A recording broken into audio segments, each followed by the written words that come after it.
할렐루야. 오늘도 이 자리에 오신 여러분들을 주님의 이름으로 축복합니다.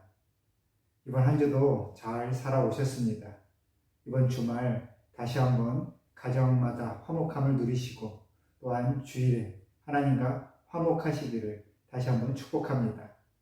우리 함께 사도신경으로 신앙을 고백하겠습니다. 나는 전능하신 아버지 하나님 천지의 창조주를 믿습니다. 나는 그의 유일하신 아들 우리 주 예수 그리스도를 믿습니다.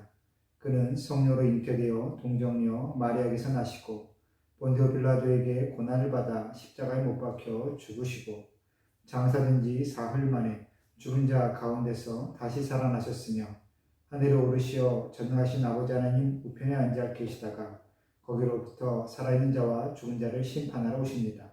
나는 성령을 믿으며 거룩한 공교회와 성도의 교제와 죄를 용서받는 것과 몸의 부활과 영생을 믿습니다. 아멘. 오늘 우리에게 주신 하나님의 말씀은 요한복음 8장 21절부터 30절까지의 말씀입니다. 우리 한마음으로 말씀을 읽겠습니다.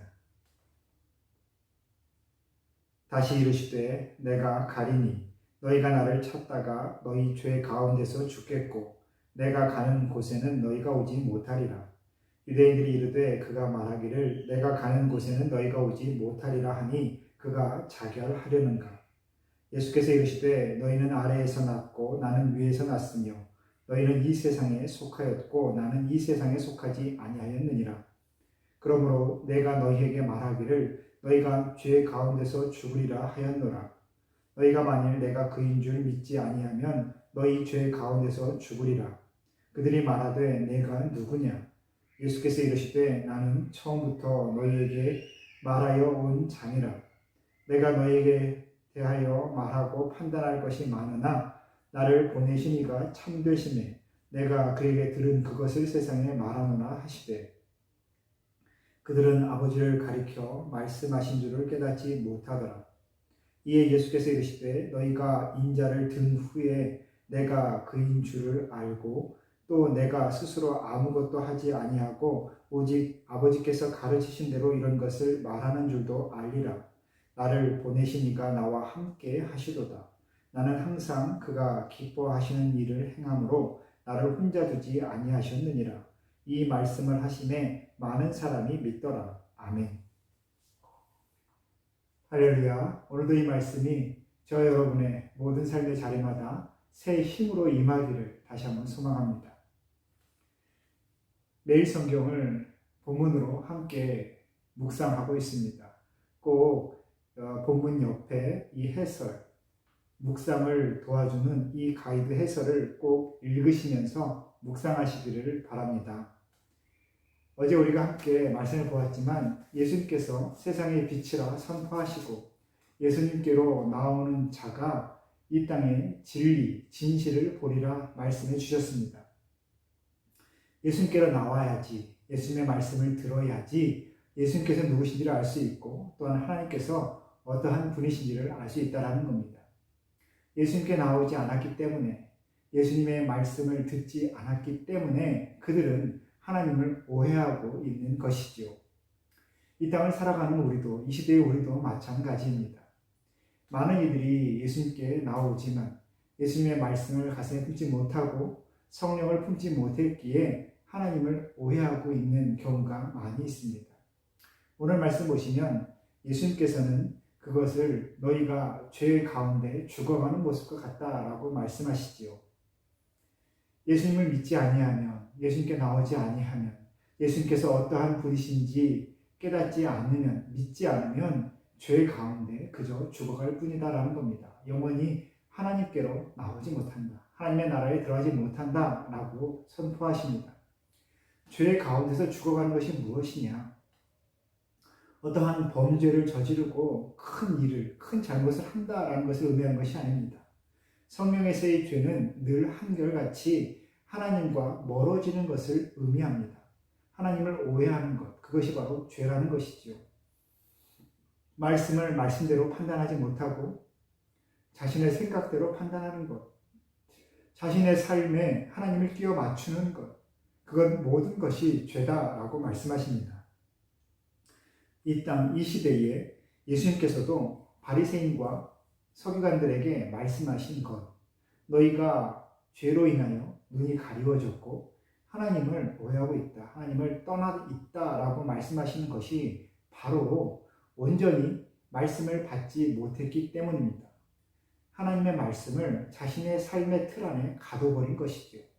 하나님 나라에 자신의 삶을 끼워 맞추고 하나님의 나라의 그 삶의 모습에 자신의 삶의 모습이 닮아가도록 그렇게 노력해야 되는데 그저 자신의 생각의 폭 안에 하나님의 하실 일들을 아주 제한적으로 그렇게 판단하고 만 것입니다. 그것이 바로 죄 가운데 죽어가는 것과 같다라고 말씀하십니다.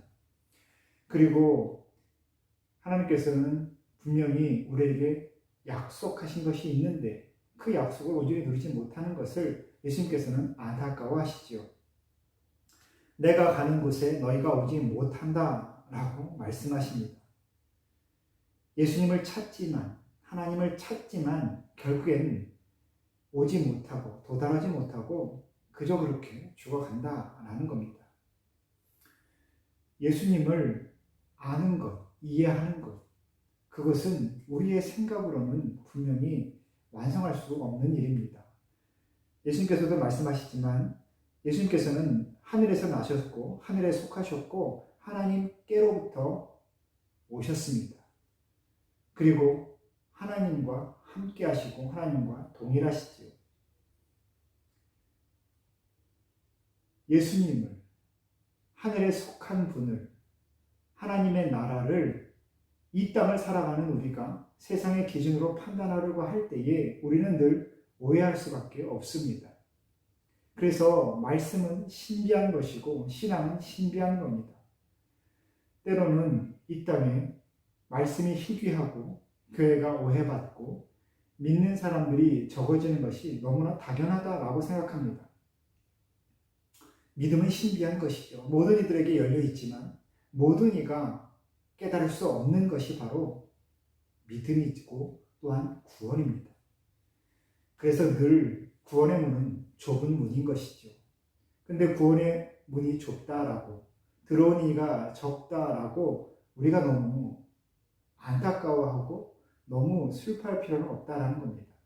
사람들이 받아들이지 못하고 또한 말씀을 잘 전하지 못하는 우리가 책임을 다하지 못하는 것은 너무나 안타깝고 잘못된 것이지만 많은 사람들이 말씀을 들었지만 교회를 다니지만 직분을 얻었지만 여전히 하나님을 오해하고 믿음을 오해하고 있는 것은 어찌 보면 너무나 당연한 일상입니다. 그것이 바로 우리의 연약함이지요.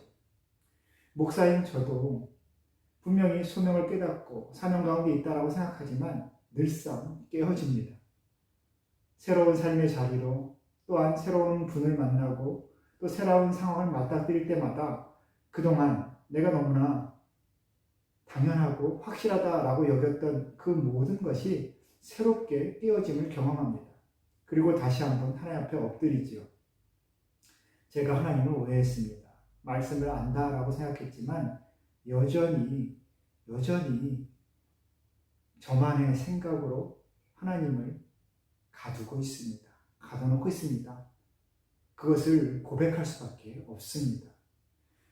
오늘 예수님께서는 끊임없이 사람들에게 말씀하십니다. 하늘의 일을 세상의 논리로 판단하지 말아라. 그리고 확실한 것은 너희가 오직 하나님의 일을 이해하기 위하여 하나님의 말씀을 온전히 받는 것에 주력해라, 힘써라 라고 말씀하시는 겁니다. 인자를 든 후에야 하나님이 누구신지, 예수님이 누구신지를 깨달을 수밖에 없는 것, 그것이 바로 우리의 믿음입니다. 인자를 든 후에야, 십자가를 든 후에야, 예수님을 십자가에 못 박은 이후에야 예수님께서 누구신지를 알게 되는 겁니다. 부활의 역사를 보고 경험해야 되는 것이지요. 우리의 믿음도 마찬가지입니다. 하나님의 말씀을 우리는 지식으로 알려고 하지요. 그것은 너무나 기본적인 것은 맞습니다. 우리가 죄 가운데 하나님과 멀어지지 않기 위하여 우리는 하나님의 말씀을 열심히 보고 듣고 묵상해야 됩니다. 그리고 그 말씀대로 살아가려고 노력하는 것이죠. 하나님 나라의 삶에 내 삶을 맞춰가다 보면 우리는 성령 하나님을 만나게 되죠. 하나님을 인격적으로 만나는 놀라운 체험을 하게 된다는 겁니다. 성령 하나님이 내 안에 오실 때에 우리는 그때 비로소 예수님이 누구신지, 나에게 어떠한 분이신지를 깨닫게 됩니다. 그리고 그때서 비로소 하나님을 만나게 되는 것이죠. 이 땅의 교회가 여전히 제 모습을 잃어버리고 또한 많은 교회가 넘어지는 것, 그것은 말씀은 알되 성령을 받지 못한 사람이 많기 때문이고, 교회에 사람은 많되 성령 안에서 예수님이 누구신지, 하나님께서 어떠한 분이신지를 모르는 사람이 많다라는 뜻입니다. 그래서 우리는 늘 겸손할 수밖에 없는 것이죠. 정직해지려 노력할 수밖에 없는 것입니다. 빛 대신 주님, 예수님께로 가까이 나아가야 우리의 마음, 우리의 삶, 우리의 믿음이 온전히 드러나고 우리의 진실한 삶의 그 방향이 우리에게 보여지는 겁니다. 우리는 그 일을 위해서 오늘도 이 자리에 있는 것이죠. 나를 보내신 이가 나와 함께 하시고 나는 항상 그가 기뻐하시는 일을 행함으로 나를 혼자 두지 아니하신다라는 것. 우리가 결국 부활하신 예수님을 만나고, 물론 성령 하나님을 먼저 만난 후에 부활하신 예수님을 우리가 만나고, 그리고 주님과 함께 삶을 살아갈 때에 우리는 비로소 진정한 믿음의 삶을 살 수 있게 됩니다. 오늘 3절 말씀 보시면 예수께서 말씀하신 이후에 많은 사람이 믿더라라고 그렇게 성경은 기록합니다. 많은 사람이 믿더라. 그곳에 분명히 유대인들이 있었는데 그 앞서 보시면 예수님께서 가시는 곳마다 있는 사람들이 유대인들이라고 기록되어 있는데, 말씀을 들은 유대인들 가운데에 많은 사람이 믿는다. 말씀을 믿는 사람은 따로 있다라는 겁니다. 예수님께서 십자가를 지신 이후에, 예수님께서 부활하신 이후에도 마찬가지입니다. 부활하신 예수님을 만나고 그 소식을 듣고 많은 이들이 주님을 찾았지만 부활하신 예수님을 믿는 사람은 따로 있었습니다. 많은 사람이 믿었죠. 하지만 여전히 죄 가운데 죽어가는 사람들은 있었습니다. 하나님과 멀어지는 사람 분명히 있었다라는 겁니다. 여러분, 믿음은 은혜입니다. 내가 모르는 사이에 성령 하나님이 나를 감동시키셨고 나로 하여금 예수님을 알게 하신 겁니다. 예수님이 어떠한 분이신지 말입니다. 그리고 나도 모르는 사이에 내가 기대하지 않고 준비하지 않았는데 예수님처럼 살아가고 싶어 하는 것, 예수님께서 말씀하신 대로 살아가고 싶어 하는 것, 그것이 바로 또한 은혜인 것이죠. 그 은혜를 받은 저와 여러분이 이 자리에 있는 줄 믿습니다. 그리고 그 은혜 가운데 이 어려운 시기 계시는 모든 자리에서 하나님의 평안을 전하실 수 있기를 축복합니다. 여러분의 자녀에게 전하시고, 여러분의 가족에게 전하시고, 또한 여러분이 만나는 모든 이들에게 그 은혜를 전할 수 있기를 다시 한번 소망합니다. 내일 주말 하나님의 품 안에서 더 없는 화목을 누리시기를 바라며 오늘도 하나님의 샬롬을 전합니다. 우리 함께 기도하겠습니다. 우리의 생명의 주인 되신 하나님 아버지, 이 시간 우리의 마음을 따스하게 만져주시고 다시 한번 주님 앞에 있게 하시니 감사합니다. 세상에 많은 것을 우리가 보고 듣고 느끼지만 오직 주님의 말씀이 참으로 귀함을 깨달아 알고 하나님의 품 안에 있음을 더 없는 감사로 기쁨으로 여기게 하여 주셨사오니 살아가는 모든 자리에서 그 은혜를 전할 수 있도록 주님 도와 주옵소서. 이번 한 주도 하나님의 은혜 가운데 살아왔음을 고백합니다. 그리고 이번 주말 하나님의 품 안에서 있는 모든 자리에서 화목함을 누리리라 확신하고 기대합니다.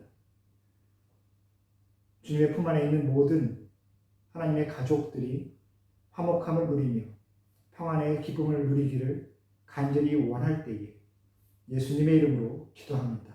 아멘.